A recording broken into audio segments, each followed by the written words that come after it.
En el otoño de 1867, a lo largo de un tramo olvidado de carretera entre Joplin y Springfield, Missouri, los investigadores federales descubrieron algo que atormentaría a los Ozarks durante generaciones. Ocultos bajo las tablas del suelo del puesto de comercio de Sullivan había libros contables que contenían los nombres, descripciones y riqueza estimada de más de 300 viajeros. Junto a cada entrada, escrita con una meticulosa caligrafía irlandesa, había anotaciones que helarían la sangre de cualquier agente de la ley. Ruta tomada, sendero Devil's Backbone. Retorno esperado, ninguno. Oro recuperado, $2,400. La entrada final, fechada solo 2 semanas antes del descubrimiento, simplemente decía, H. Zimmerman, prospector alemán viajando solo. Estimado $8,000 en polvo. Sa nervioso. Patrick dice, terminamos con este y dejamos Missouri para siempre. Lo que las autoridades desenterraron en ese remoto puesto de comercio expondría la conspiración de asesinato más sofisticada en la América posterior a la Guerra Civil, una red de corrupción que llegaba al mismísimo corazón de la estructura de poder del suroeste de Missouri. Antes de continuar con la historia de Patrick y Sullivan, asegúrate de estar suscrito a Liturgy of Fear para más misterios históricos oscuros y cuéntanos en los comentarios desde qué estado nos estás escuchando. Nos encanta saber de nuestra audiencia en todo Estados Unidos. La historia de los hermanos Sullivan comienza no con sus crímenes, sino con el mismo paisaje que los haría posibles. Las montañas Ozark salvajes e indómitas del Missouri posterior a la Guerra Civil, donde la autoridad federal era débil y la ley local era lo que los hombres con armas decidían que fuera. El año 1867 encontró al suroeste de Missouri en un estado de caos apenas controlado.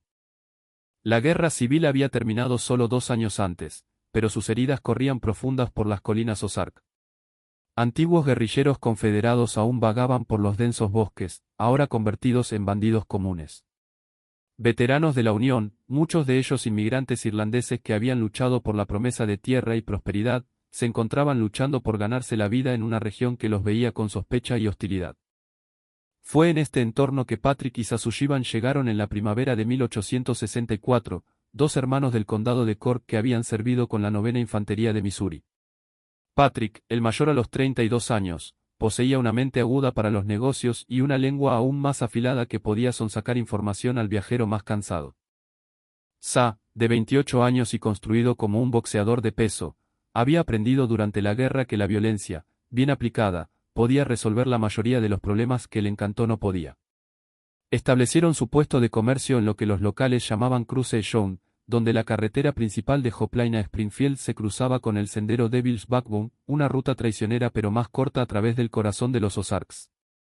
La ubicación era perfecta, lo suficientemente remota para evitar patrullas federales regulares, pero posicionada en una encrucijada crítica donde los viajeros agotados pagarían con gusto por suministros, información y un lugar seguro para descansar. El puesto de comercio en sí era una estructura poco notable. Un edificio de troncos con una fachada falsa para hacerlo parecer más grande. Estanterías llenas de provisiones básicas y mesas donde los viajeros podían sentarse y compartir una bebida. Lo que lo hacía notable era la habilidad de los hermanos para hacer que cada visitante sintiera que recibía información privilegiada. Patrick tenía el don de ganarse la confianza de los hombres en minutos de conocerlos, mientras que la presencia intimidante de Saun aseguraba que las lenguas sueltas permanecieran sueltas y las mentes sospechosas se mantuvieran calladas. Los Ozarks de Missouri en 1867 estaban experimentando un auge económico inusual. La fiebre del oro de California estaba disminuyendo, y muchos prospectores regresaban al este con sus fortunas, tomando rutas conocidas a través de Missouri en su camino hacia familias en Illinois, Indiana y Ohio. Estos hombres llevaban no solo oro en polvo y pepitas, sino también los ahorros acumulados de años de trabajo agotador en la Sierra Nevada. Eran ricos, cansados y lejos de cualquier ley que pudiera protegerlos. Las comunidades locales a lo largo de estas rutas tenían sentimientos encontrados sobre el flujo constante de prospectores que pasaban. Si bien su dinero era bienvenido, estos eran hombres duros que habían sobrevivido años en campamentos mineros. Hombres que no confiaban en nadie y eran rápidos para recurrir a la violencia cuando se sentían amenazados. La mayoría de los comerciantes los encontraba clientes difíciles, exigentes, sospechosos y propensos a causar problemas si se sentían estafados. Sin embargo, los hermanos Sullivan parecían poseer una habilidad casi sobrenatural para manejar incluso a los viajeros más difíciles. Los prospectores que llegaban al Cruce Shown, sospechosos y hostiles, se marchaban horas después riendo y estrechando la mano de los hermanos, a menudo llevando mapas detallados y recomendaciones para las rutas más seguras hacia sus destinos. Lo que la comunidad no entendía era que los hermanos Sullivan habían pasado su primer año en Missouri, no construyendo su negocio, sino construyendo algo mucho más valioso, una red de información y corrupción que convertiría su puesto de comercio en el centro de la empresa criminal más lucrativa que los Ozarks jamás habían visto. El primer indicio de que algo estaba profundamente mal llegó en octubre de 1864 cuando Martha Ensley, la esposa de un granjero local, reportó una conversación perturbadora que había escuchado mientras entregaba huevos al puesto de comercio de Sullivan. Era justo después del atardecer del 15 de octubre cuando Martha se acercó a la entrada trasera del edificio con una canasta de huevos en la mano. El aire otoñal era crujiente, cargado con el aroma de humo de leña y hojas moribundas. Al levantar la mano para llamar, escuchó voces a través de las delgadas paredes de troncos. El acento irlandés cantarín de Patrick se mezclaba con otra voz que no reconoció. El alemán, Klause o algo así, decía el extraño, salió hace 3 días con suficiente oro para comprar la mitad de Springfield. Tomó la ruta del sendero Devil's Backbone como sugirió. Debería haber llegado a la carretera principal para ahora, pero nadie lo ha visto. La respuesta de Patrick la heló hasta los huesos. Bueno, ese sendero puede ser traicionero, especialmente para un hombre viajando solo. País salvaje, eso es. Cualquier cosa podría pasarle a un tipo ahí fuera. Animales, bandidos, accidentes. ¿Quién puede decirlo? Pero el momento, insistió el extraño. Es demasiado conveniente. Cada vez que envías a alguien por ahí. Espera un momento, la voz más profunda de Saun interrumpió, con un tono que hizo que Martha se retirara de la puerta. Estás cuestionando nuestro juicio. Porque si lo haces, tal vez deberías llevar tus preocupaciones al sheriff Dalton. Estoy seguro de que estaría muy interesado en escuchar tus dudas. El silencio que siguió estaba cargado de amenaza. Cuando el extraño habló de nuevo, su voz era más baja, derrotada. No, no hay necesidad de eso. Solo parece que ha habido mucha mala suerte en ese sendero últimamente. La mala suerte sigue a algunos hombres como un perro fiel, respondió Patrick, su tono ligero de nuevo. Ahora, sobre ese pago que discutimos. Martha Ensley se alejó del puesto de comercio esa noche sin entregar sus huevos, su mente acelerada por las implicaciones de lo que había oído. Pero, ¿a quién podía contárselo? El sheriff Thomas Dalton era el compañero de copas de Patrick Sullivan. Los marshals federales rara vez pasaban por estas partes. Y aunque lo hicieran, ¿qué había escuchado realmente? Sospechas e insinuaciones, nada más. Decidió guardar la conversación para sí misma. Una decisión que la perseguiría el resto de su vida. Porque dentro de 2 semanas, 3 prospectores más desaparecerían a lo largo del sendero Devil's Backbone, y los rumores susurrados que comenzaban a circular por las comunidades Ozark crecerían hasta convertirse en algo cercano al pánico. El patrón era siempre el mismo. Un prospector llegaba al puesto de comercio de Sullivan, generalmente viajando solo o con un solo compañero. Pasaban varias horas bebiendo y charlando con los hermanos, discutiendo rutas y condiciones de los caminos. Patrick inevitablemente recomendaba el sendero Devil's Backbone como un atajo que les ahorraría un día completo de viaje. Los hermanos proporcionaban mapas detallados, marcaban lugares seguros para acampar y hasta ofrecían vender suministros para el viaje con generosos descuentos. Los viajeros se marchaban de buen humor, agradecidos por la hospitalidad y los consejos de los hermanos, y luego desaparecían tan completamente como si la tierra se los hubiera tragado. Para diciembre de 1864, las desapariciones se estaban volviendo imposibles de ignorar. Frederick Steinbeck, un inmigrante alemán que dirigía una pensión en Springfield, comenzó a llevar un registro después de que su cuñado Klause no llegara para Navidad como estaba planeado. Klause había escrito desde California, explicando que viajaría a través de Missouri en noviembre y esperaba llegar a Springfield para el 20 de diciembre. Cuando pasó el día de Año Nuevo sin noticias, Frederick comenzó a hacer preguntas a lo largo de la ruta que Klause habría tomado. El rastro lo llevó inevitablemente al puesto de comercio de Sullivan. Sí, los hermanos recordaban a Klause. Un tipo agradable, dijeron, hablaba un inglés excelente a pesar de su acento. Había dejado su establecimiento el 18 de noviembre, dirigiéndose al noreste por el sendero Devil's Backbone. Patrick produjo un mapa detallado que mostraba exactamente la ruta que había recomendado, marcada con su propia mano. País peligroso por ahí, explicó Patrick a Frederick, su rostro una imagen de genuina preocupación. Lo advertimos sobre viajar solo, pero estaba decidido a llegar rápido a Springfield. Dijo que tenía familia esperándolo. Shaun asintió gravemente. Le dijimos que se quedara en la carretera principal aunque tomara más tiempo. Pero estaba preocupado por los bandidos en las rutas más transitadas. Pensó que estaría más seguro en los senderos secundarios. Frederick dejó el puesto de comercio más confundido que iluminado. La historia de los hermanos era plausible. Su preocupación parecía genuina, y claramente habían intentado ayudar a Close a llegar a su destino de manera segura. Pero algo lo molestaba, una sensación que no podía articular del todo y que lo llevó a regresar al puesto de comercio 3 veces más en las semanas siguientes, cada vez esperando captar alguna inconsistencia en su relato. Nunca lo hizo. Los hermanos Sullivan eran demasiado cuidadosos para eso.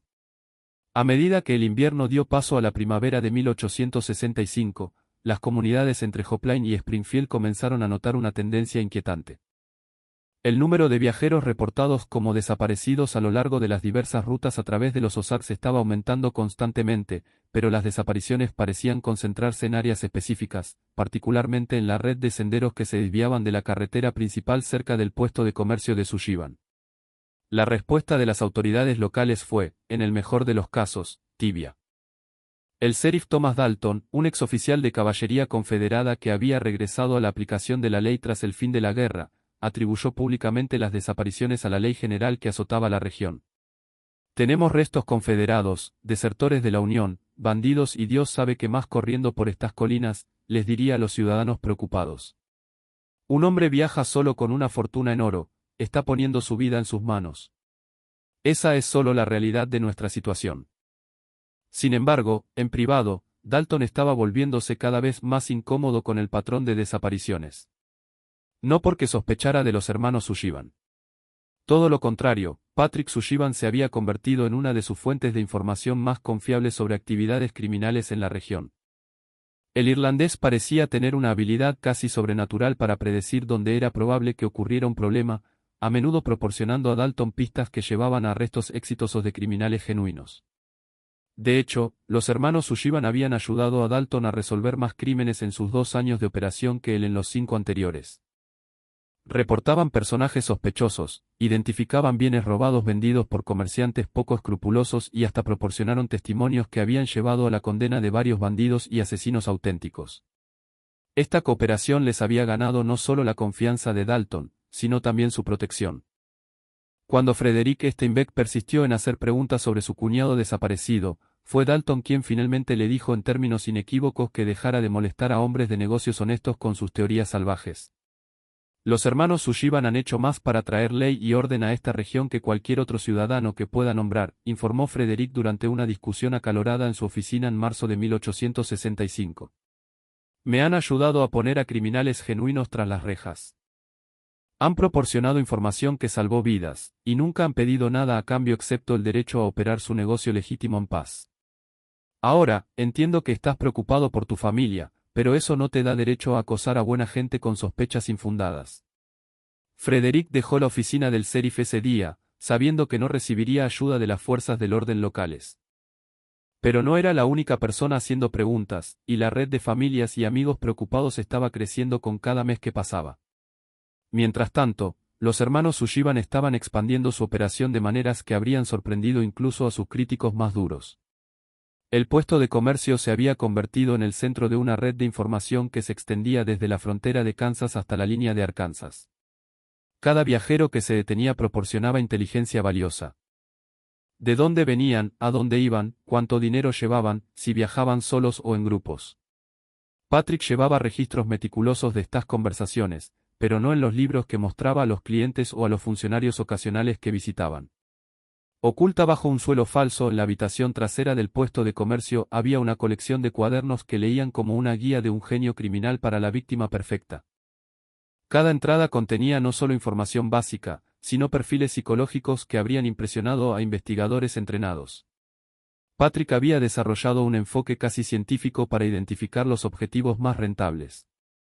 Hombres viajando solos, recién regresados de California, llevando cantidades sustanciales de oro o efectivo con destinos familiares que significaban que su ausencia no sería notada de inmediato. Pero el genio de los hermanos no radicaba solo en la selección de víctimas, sino en la sofisticada red de apoyo que habían construido. Los bandidos que llevaban a cabo los robos y asesinatos reales eran solo la parte más visible de una conspiración que incluía comerciantes que lavaban el oro robado, funcionarios que desviaban investigaciones y hasta ministros que proporcionaban falsos testimonios sobre el carácter cristiano de los hermanos. Para la primavera de 1866, la operación de Sullivan se había vuelto tan exitosa que en realidad estaba contribuyendo al crecimiento económico de varias comunidades Ozark. El flujo constante de oro convertido en moneda legítima había proporcionado capital para nuevos negocios, financiado la construcción de iglesias y hasta ayudado a establecer la primera escuela adecuada de la región. La amarga ironía era que la misma prosperidad que este dinero ensangrentado creaba les daba a los hermanos una reputación casi inatacable como miembros respetables de la comunidad. Eran generosos con donaciones a causas dignas. Empleaban a hombres locales como guías y trabajadores, y nunca habían sido otra cosa que corteses y serviciales con sus vecinos. Sin embargo, bajo esta fachada de respetabilidad, los asesinatos continuaron con una regularidad de reloj. Cada uno planeado y ejecutado con la precisión de una operación militar. La investigación que finalmente derribaría la red de Sullivan comenzó no con las fuerzas del orden, sino con la determinación de una madre afligida de aprender la verdad sobre la desaparición de su hijo. Eleyanena M. Segretti era la viuda de un oficial de la Unión asesinado en Shiloh, dejada para criar a su único hijo Thomas en una pequeña granja en Illinois. Cuando se descubrió oro en California, Thomas, de 19 años, se unió a la migración Westwood contra los deseos de su madre, prometiendo regresar dentro de 2 años con suficiente dinero para comprar la granja vecina y comenzar su propia familia. Thomas cumplió su promesa de regresar, enviando a su madre una carta desde San Francisco en marzo de 1866 describiendo sus planes de viajar a casa a través de Missouri. Había tenido un éxito moderado en los campos de oro y llevaba aproximadamente $3,000 en polvo y pepitas, suficiente para comprar la granja y el ganado de los que soñaba. Su carta estaba llena de entusiasmo por su futuro y gratitud por el sacrificio de su madre al criarlo sola. Cuando Thomas no llegó para la fecha prometida en mayo, Eleyanena inicialmente asumió que había sido retrasado por el clima o decidió tomar una ruta más larga. Pero a medida que las semanas se convirtieron en meses sin noticias, tomó una decisión que resultaría crucial para exponer la conspiración de Sullivan. Viajaría a Missouri ella misma y rastrearía la ruta planeada de su hijo. Eleyanena M. Segretti no era la típica madre afligida de su época. El servicio militar de su esposo la había introducido en los métodos de investigación y registro utilizados por los oficiales de inteligencia de la Unión. Había ayudado a procesar informes de bajas e investigaciones sobre soldados desaparecidos durante la guerra, dándole experiencia en la recopilación y análisis sistemático de información. Cuando llegó a Springfield en agosto de 1866, vino preparada con notas detalladas, mapas y un plan metódico para investigar la desaparición de su hijo. A diferencia de Frederick Steinbeck y otros familiares que habían hecho apelaciones emocionales a las autoridades locales, Eleyanena abordó su investigación como una operación militar. Comenzó visitando cada establecimiento a lo largo de la ruta que Thomas habría tomado, armada con su fotografía y una descripción física detallada.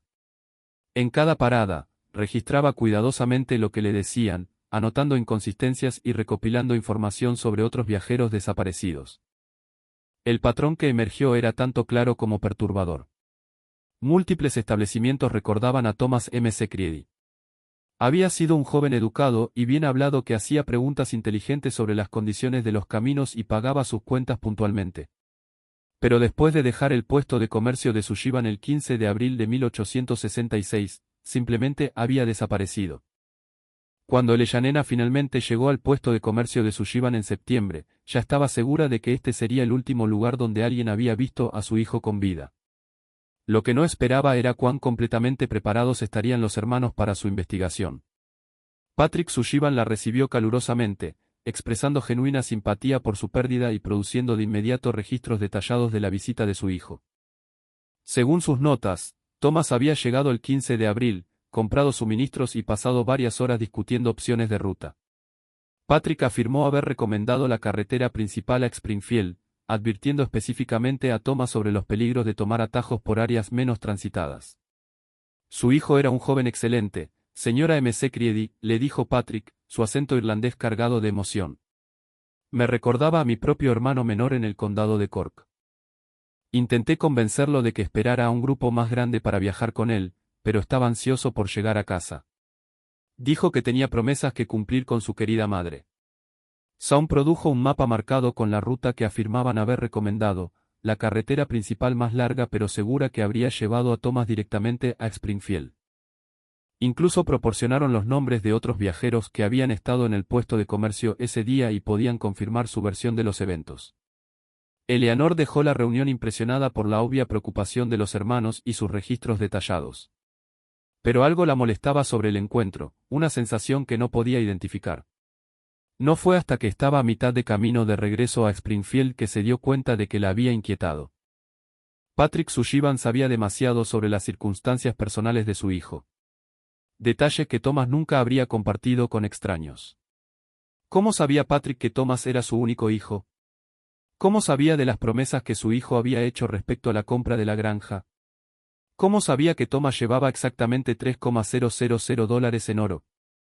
Una cifra que Eleanor no había mencionado a nadie durante su investigación. Esa noche, en su habitación en el Palmer House de Springfield, Eleanor McCready tomó una decisión que cambiaría todo. En lugar de regresar a Illinois con sus preguntas sin respuesta, permanecería en Missouri y realizaría la investigación que las autoridades locales parecían incapaces o no dispuestas a emprender. Alquiló una pequeña casa en las afueras de Springfield y comenzó lo que equivalía a una operación de inteligencia de una sola mujer. Usando técnicas que había aprendido durante la guerra, creó archivos detallados sobre cada caso de viajero desaparecido que pudo identificar, mapeando desapariciones, rastreando patrones y construyendo un cuadro completo de lo que estaba convencida era una actividad criminal organizada. La investigación de Eleanor se benefició de varios factores que habían trabajado en contra de investigaciones previas. Como mujer, no era vista como una amenaza por los hombres a los que interrogaba, lo que los llevaba a hablar más libremente de lo que lo harían con investigadores masculinos. Su experiencia en la guerra le había enseñado a reconocer la decepción y las inconsistencias en los testimonios. Lo más importante, tenía el tiempo y los recursos para llevar a cabo una investigación exhaustiva y sistemática en lugar de las pesquisas superficiales que habían satisfecho a los funcionarios locales. Para diciembre de 1866, Eleanor había documentado 47 casos de viajeros que habían desaparecido a lo largo de rutas recomendadas por el puesto de comercio de Sullivan. Más significativamente, había identificado un patrón en los tipos de víctimas. Eran invariablemente hombres viajando solos, llevando cantidades sustanciales de dinero con destinos que significaban que su ausencia no sería notada de inmediato. Pero el descubrimiento más crucial de Eleanor vino a través de una fuente inesperada. Una conversación con Mary Catherine O'Brien, una inmigrante irlandesa que trabajaba como costurera en Hoplite y había crecido en el mismo condado de Irlanda que los hermanos Sullivan. Mary Catherine O'Brien poseía información que resultaría devastadora para los hermanos Sullivan, pero estaba aterrorizada de compartirla. Durante un encuentro casual con Eleanor McCready en un evento social de la iglesia en enero de 1867, mencionó reconocer los acentos de los hermanos como provenientes del condado de Cork. Cuando Eleanor expresó interés en aprender más sobre su trasfondo, la actitud de Mary Catherine cambió dramáticamente. Esos hombres, susurró, mirando nerviosamente a su alrededor. No son quienes dicen ser. En Irlanda, eran conocidos por diferentes nombres y su reputación. Señora McCready, hay cosas sobre esos hermanos que le helarían la sangre. Según Mary Catherine, los hombres que se hacían llamar Patrick y Sullivan eran conocidos en Irlanda como Patrick y Seamus O'Malley. Habían huido del condado de Cork en 1862 después de ser sospechosos de involucrarse en una serie de robos que apuntaban a viajeros en carreteras rurales remotas. La policía local se estaba acercando a ellos cuando desaparecieron, presumiblemente habiendo navegado hacia América bajo nombres asumidos. Mi propio tío era constable en aquellos días, explicó Mary Catherine durante una reunión privada en la casa de Eleanor. Me dijo que los hermanos O'Malley tenían un sistema. Aprendían que granjeros viajaban al mercado con dinero, luego arreglaban con bandidos para robarlos en carreteras aisladas. Las víctimas a menudo eran encontradas muertas, incluso cuando no ofrecían resistencia. Esta información proporcionó a Eleanor una pieza crucial del rompecabezas. Los hermanos Sullivan no eran criminales oportunistas que habían tropezado con el asesinato. Eran asesinos experimentados que habían huido de Irlanda, específicamente para escapar de la persecución por crímenes similares. Su operación en Missouri era esencialmente una refinación de técnicas que habían perfeccionado en su tierra natal. Pero las revelaciones de Mary Catherine vinieron con un precio terrible. Dentro de 2 semanas de compartir esta información con Eleyanena, desapareció de su pensión en Hopline.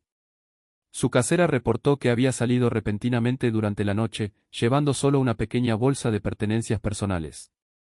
Nadie en la comunidad irlandesa tenía idea de a dónde podría haber ido, y nunca más se la vio en la zona. Eleanor comprendió de inmediato que la desaparición de Mary Catherine estaba conectada con su conversación. De alguna manera, los hermanos Sullivan habían aprendido sobre las revelaciones de la costurera y habían tomado medidas para silenciarla. Esto significaba que la propia investigación de Eleanor ya no era secreta y que ahora estaba en considerable peligro. Pero en lugar de huir de Missouri, Eleyanena M. Segretti tomó una decisión que demostraba tanto un coraje notable como un pensamiento estratégico. Si las autoridades locales eran incapaces o no estaban dispuestas a investigar a los hermanos Sullivan, ella les proporcionaría evidencia tan abrumadora que no tendrían más remedio que actuar. La clave para construir un caso inatacable, se dio cuenta Eleyanena, estaba en seguir el dinero. Cada asesinato cometido por la red de Sullivan involucraba el robo de cantidades significativas de oro y efectivo. Esa riqueza robada tenía que convertirse en moneda usable de alguna manera, y el proceso de conversión dejaría rastros que podían ser seguidos por un investigador determinado.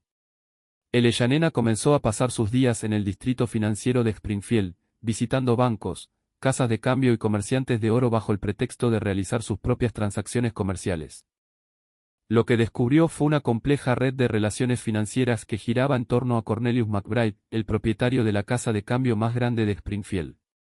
McBride, aprendió, había estado aceptando cantidades inusualmente grandes de oro para convertir en dinero en papel, a menudo en montos que parecían demasiado grandes para las modestas operaciones mineras que él afirmaba como fuentes. Más significativamente, muchas de estas transacciones coincidían con las fechas en que los viajeros habían desaparecido cerca del puesto de comercio de Sullivan. Pero la investigación de Eleyanena sobre la operación de McBride reveló algo aún más perturbador. La casa de cambio era solo un nodo en una red que incluía a varios de los ciudadanos más prominentes de Springfield. El oro robado estaba siendo lavado sistemáticamente a través de negocios legítimos con las ganancias compartidas entre un grupo que incluía comerciantes, banqueros y hasta funcionarios municipales. Este descubrimiento explicaba por qué las desapariciones habían sido ignoradas o descartadas por las autoridades locales. Los hermanos Sullivan no operaban solo con la indiferencia pasiva de funcionarios corruptos. Eran parte de una conspiración que llegaba a los niveles más altos de la estructura de poder del suroeste de Missouri. Justo cuando pensábamos que lo habíamos visto todo, el horror en los Ozarks de Missouri se intensifica. Si esta historia te está dando escalofríos, comparte este vídeo con un amigo que ama los misterios oscuros. Dale like al botón para apoyar nuestro contenido y no olvides suscribirte para no perderte historias como esta. Descubramos juntos qué sucede después en la peligrosa investigación de Eleyanena M. Segretti. Para febrero de 1867, Eleyanena había reunido un archivo que documentaba no solo los asesinatos en sí, sino todo el ecosistema económico que los hacía rentables. Su evidencia incluía registros financieros, testimonios de testigos y evidencia física que había recopilado durante búsquedas cuidadosas de áreas donde las víctimas habían desaparecido. Pero Eleyanena también entendía que su evidencia sería inútil si se presentaba a las autoridades equivocadas. Los funcionarios locales eran parte de la conspiración o demasiado intimidados para actuar en su contra. Necesitaba encontrar a alguien en las fuerzas del orden federales que no pudiera ser comprado, amenazado o influenciado por la estructura de poder local. Su solución fue contactar al capitán James Harford, un marsal federal basado en St. Louis a quien había conocido durante la guerra. Harford había servido con el regimiento de su esposo y tenía una reputación de integridad incorruptible. Más importante aún, tenía la autoridad para investigar crímenes que cruzaban las líneas estatales e involucraban el asesinato de ciudadanos federales. La carta de Eleyanena a Harford, enviada a principios de marzo de 1867, fue una obra maestra de documentación cuidadosa. En lugar de hacer acusaciones salvajes, presentó su evidencia de manera sistemática, permitiendo que Harford sacara sus propias conclusiones sobre el alcance y la naturaleza de la conspiración. Incluyó copias de registros financieros, testimonios de testigos y mapas detallados que mostraban la correlación entre las desapariciones y las rutas recomendadas por el puesto de comercio de Sullivan. La respuesta de Hartford fue inmediata y decisiva. Viajaría personalmente a Missouri para investigar las acusaciones de Leyanena, pero ella debía tomar todas las precauciones por su propia seguridad hasta que llegara.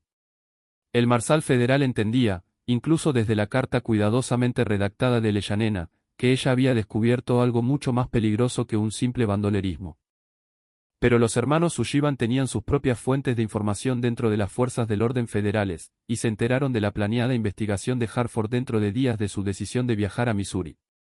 La red que los había protegido durante 3 años ahora se estaba movilizando para eliminar las amenazas a su operación, tanto el Marsal federal como la viuda persistente que se negaba a abandonar su búsqueda de la verdad. El capitán James Hartford llegó a Springfield el 15 de marzo de 1867, viajando bajo un nombre falso y con la mínima documentación oficial para evitar alertar a las autoridades locales sobre su investigación.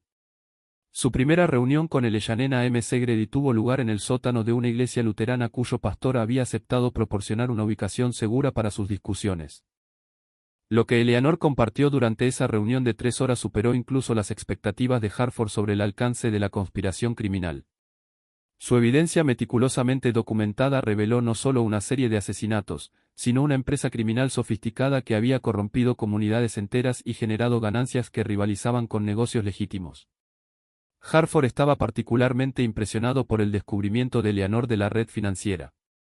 Señora M.C. Creedy, le dijo, estudiando sus gráficos y registros. Lo que ha descubierto aquí no es solo asesinato por lucro.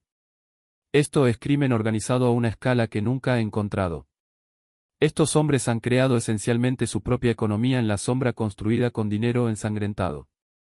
Pero Hartford también reconoció el peligro que la investigación de Eleanor había creado para ambos. La red de los hermanos Sullivan incluía personas con conexiones en las fuerzas del orden federales, y la noticia de su investigación casi seguramente se estaba propagando por canales que podrían comprometer su seguridad. Su solución fue moverse rápidamente y con decisión, lanzando redadas simultáneas en múltiples ubicaciones antes de que la conspiración pudiera organizar sus defensas. La mañana del 18 de marzo de 1867, agentes federales descendieron sobre el puesto de comercio de Sullivan, la casa de cambio de Cornelius McBride y las casas de 6 supuestos CEO conspiradores. Lo que encontraron en el puesto de comercio de Sullivan atormentaría a los investigadores por el resto de sus carreras. Oculta bajo el suelo falso que Eleanor había sospechado, los agentes federales descubrieron no solo los libros que documentaban a cientos de víctimas, sino evidencia física que contaba una historia de asesinato sistemático que abarcaba 3 años. La cámara oculta contenía pertenencias personales de docenas de víctimas. Relojes, joyas, fotografías familiares y cartas que pintaban cuadros desgarradores de hombres viajando a casa hacia seres queridos que nunca volverían a ver. Pero lo más perturbador fueron las notas detalladas de Patrick Sullivan que describían las técnicas psicológicas que usaba para identificar víctimas rentables y manipularlas para que tomaran rutas donde podían ser asesinadas fácilmente. Una entrada particularmente escalofriante fechada en enero de 1866 describía a Thomas M.C. Creedy en términos clínicos. Joven irlandés-americano recién regresado de los campos de oro de California, llevando aproximadamente $3,000 en polvo y pepitas. Viajando solo a Illinois para comprar una granja. Madre es viuda. Sin otros miembros familiares que investiguen rápidamente si no llega. Ruta recomendada, sendero Devil's Backbone con lugar de acampada en Widows Creek. Informado a S. Harley y su equipo que lo esperen el 20 de marzo. Pero la evidencia más condenatoria fueron los registros financieros meticulosos de Patrick que mostraban cómo las ganancias de cada asesinato se distribuían entre los miembros de la conspiración. El sheriff Thomas Dalton recibía $200 de la riqueza robada de cada víctima. Cornelius McBride tomaba un 15% de comisión por todo el oro convertido en moneda. Incluso el alcalde de Springfield, Robert Crenshaw, recibía pagos mensuales que superaban su salario oficial. La redada en la casa de cambio de McBride reveló la sofisticada operación de lavado de dinero que había hecho los asesinatos rentables. McBride había estado convirtiendo oro robado en moneda legítima, luego invirtiendo las ganancias en negocios locales que proporcionaban tanto una cobertura para el origen del dinero como rendimientos constantes para los conspiradores. Mientras tanto, las búsquedas de los sitios de asesinatos sospechosos arrojaron evidencia física que corroboraba las teorías de Eleanor. En Widow's Creek, donde Thomas M. Segretti supuestamente había acampado, los agentes federales encontraron pertenencias personales enterradas en tumbas poco profundas junto con restos humanos que mostraban claras evidencias de muerte violenta. Pero el descubrimiento más impactante llegó durante el arresto del sheriff Thomas Dalton. En su caja fuerte personal, los investigadores encontraron correspondencia detallada con Patrick Sullivan que databa de 1864, revelando que Dalton no solo había aceptado sobornos para ignorar los asesinatos.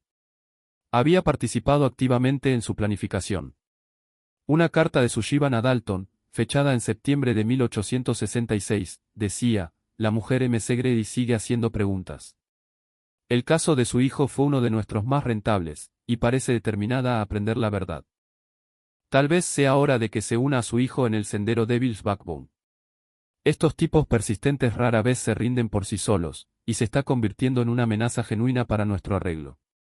La respuesta de Dalton fue igualmente escalofriante. De acuerdo con el problema M. Segretti, pero matar a una mujer atraerá la atención federal. Mejor organizar un accidente cuando regrese a Illinois. Hacerlo parecer un ataque de bandidos en el camino de regreso. Puedo proporcionar detalles sobre sus planes de viaje. La correspondencia dejó claro que Eleanor M. Segretti había estado viviendo bajo una sentencia de muerte durante meses, salvada solo por su decisión de permanecer en Missouri y continuar su investigación en lugar de regresar a casa como los conspiradores esperaban. A medida que la noticia de los arrestos se extendía por el suroeste de Missouri, el verdadero alcance de la conspiración de Sullivan se hizo evidente. La red había incluido no solo a los participantes obvios como Dalton y McBride, sino a docenas de ciudadanos aparentemente respetables que habían lucrado con el dinero ensangrentado, comerciantes que habían vendido bienes comprados con oro robado, banqueros que habían proporcionado préstamos garantizados con moneda lavada y funcionarios que habían recibido sobornos para desviar investigaciones. El impacto económico del colapso de la conspiración fue inmediato y severo. Varios negocios de Springfield fracasaron cuando se revelaron sus conexiones con el dinero robado.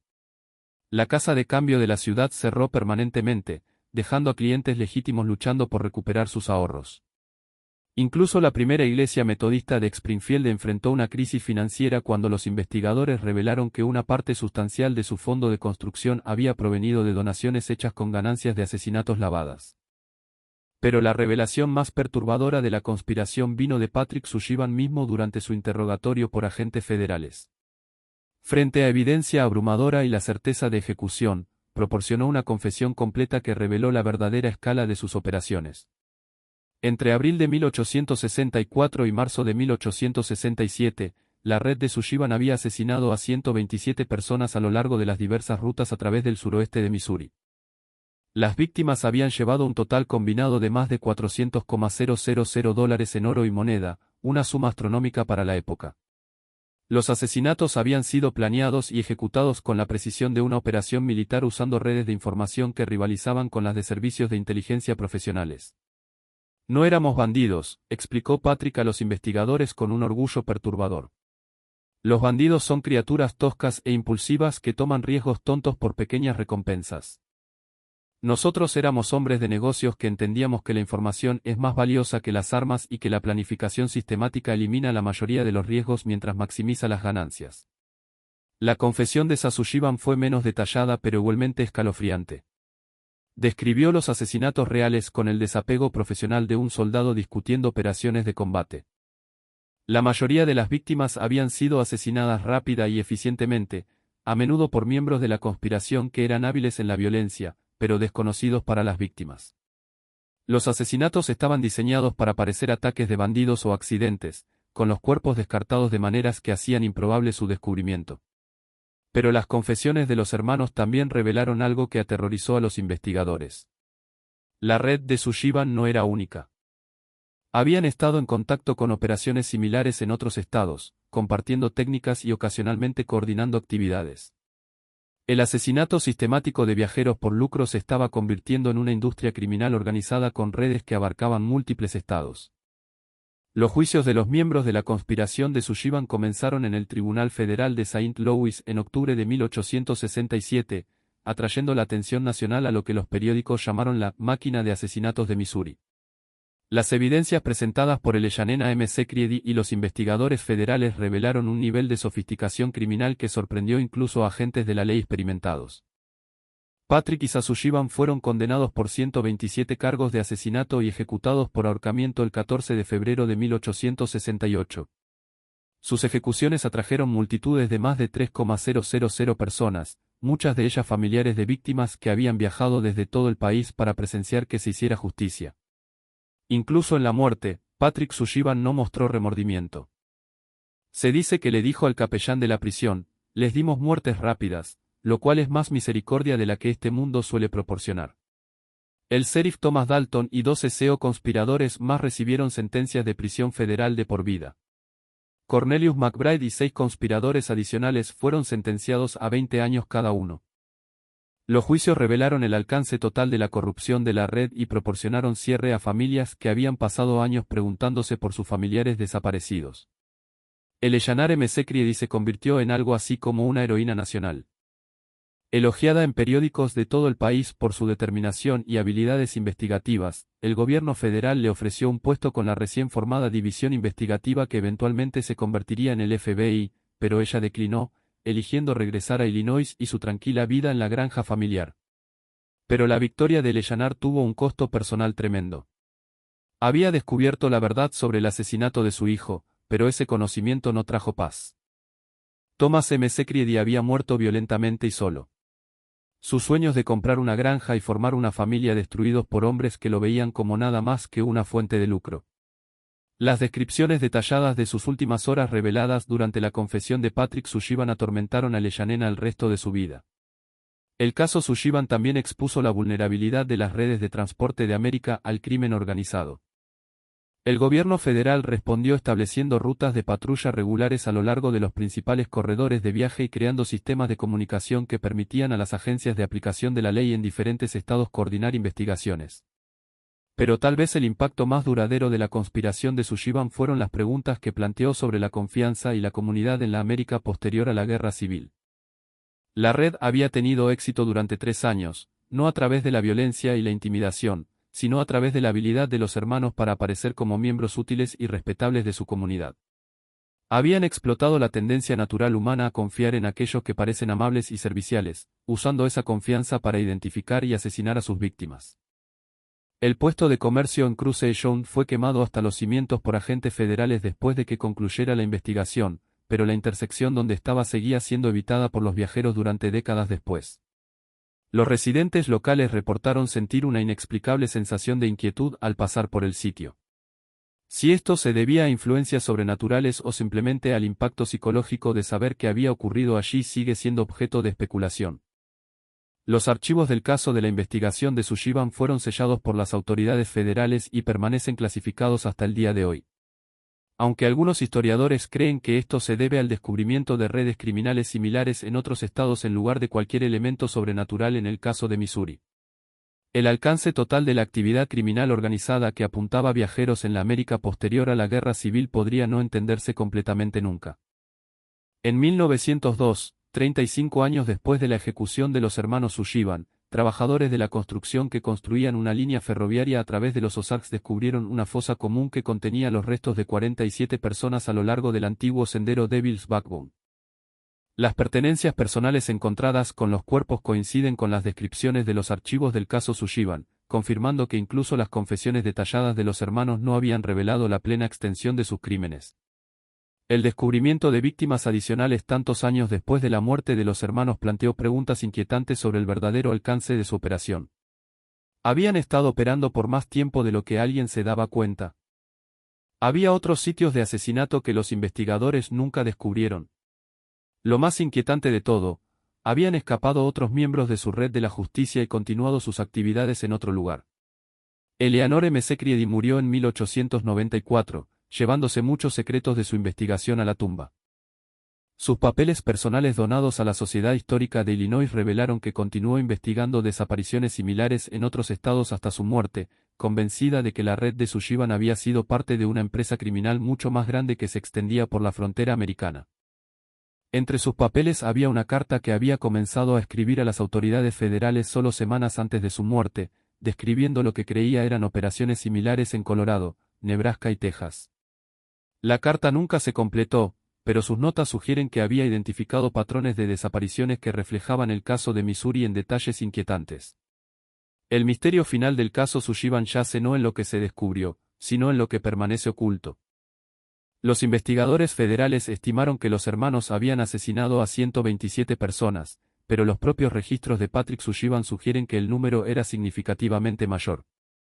Durante su última confesión, aludió a arreglos especiales para ciertos objetivos de alto valor, pero murió antes de proporcionar detalles sobre estos casos. Historiadores modernos que han estudiado los registros disponibles creen que los hermanos Sullivan podrían haber sido responsables de la desaparición de varios individuos prominentes cuyas muertes nunca se vincularon oficialmente a la conspiración. Estos casos incluyen a un legislador estatal de California que desapareció mientras viajaba a Washington, D.C., un rico propietario de minas que desapareció entre Missouri e Illinois, y al menos 3 funcionarios federales cuyas muertes se atribuyeron a causas no relacionadas. El puesto de comercio en Cruce John fue reconstruido en 1889 como un negocio legítimo, pero fracasó dentro de 2 años cuando los viajeros se negaron a detenerse en la ubicación. La intersección misma fue eventualmente evitada por carreteras más nuevas, y hoy el sitio es accesible solo a pie a través de un bosque denso que ha reclamado los antiguos senderos. Los residentes locales de los Ozarks aún hablan en tonos bajos sobre los hermanos Sullivan, aunque las historias han evolucionado a lo largo de generaciones hasta convertirse en algo cercano al folclore. Algunos afirman que los espíritus de sus víctimas aún rondan los antiguos senderos, advirtiendo a los viajeros sobre caminos peligrosos. Otros insisten en que los descendientes de los sobrevivientes de la conspiración aún viven en la zona, manteniendo el antiguo código de silencio que protegió a la red durante tantos años. Pero tal vez el aspecto más escalofriante del caso Sullivan es cuán fácilmente podría repetirse. Los hermanos tuvieron éxito no a través de habilidades sobrenaturales o un genio criminal excepcional, sino a través de observación cuidadosa, planificación sistemática y la explotación de la confianza social. Identificaron objetivos vulnerables, crearon escenarios plausibles para sus desapariciones y construyeron una red de corrupción que hizo que la investigación fuera casi imposible. El caso sirve como un recordatorio que el mal a menudo usa la máscara de la respetabilidad y que los criminales más peligrosos son frecuentemente aquellos que parecen más serviciales y confiables. En un mundo donde los viajeros aún dependen del consejo y la asistencia de extraños, las lecciones de Cruce John siguen siendo perturbadoramente relevantes. El legado de los hermanos Sullivan vive en la atención cuidadosa que las fuerzas del orden federales prestan a los patrones de desapariciones a lo largo de las rutas de viaje, en las bases de datos que rastrean personas desaparecidas a través de las líneas estatales, y en el sano escepticismo que los investigadores modernos traen a casos donde las autoridades locales parecen reacias a investigar. Pero su legado más duradero podría ser las preguntas que su caso plantea sobre la naturaleza de la comunidad y la confianza en la sociedad americana. ¿Cuántas otras redes criminales operaron en el caos de la América posterior a la Guerra Civil? ¿Cuántos viajeros desaparecidos fueron víctimas de asesinatos organizados en lugar de violencia aleatoria? Y lo más inquietante de todo, ¿cuántas operaciones similares continúan hasta el día de hoy, ocultas tras fachadas de respetabilidad y protegidas por redes de corrupción que hacen que el descubrimiento sea casi imposible? Este misterio nos muestra que los crímenes más aterradores son a menudo aquellos que se esconden a plena vista, perpetrados por personas que parecen ordinarias, serviciales y confiables. Los hermanos Sullivan tuvieron éxito durante 3 años no porque fueran genios criminales, sino porque entendían que la mayoría de la gente quiere creer en la bondad de sus vecinos. Convirtieron esa confianza en un arma, usándola para identificar y asesinar a viajeros inocentes cuya única culpa fue buscar ayuda de extraños. ¿Qué opinas de esta historia? ¿Crees que se reveló toda la verdad sobre la conspiración de Sullivan?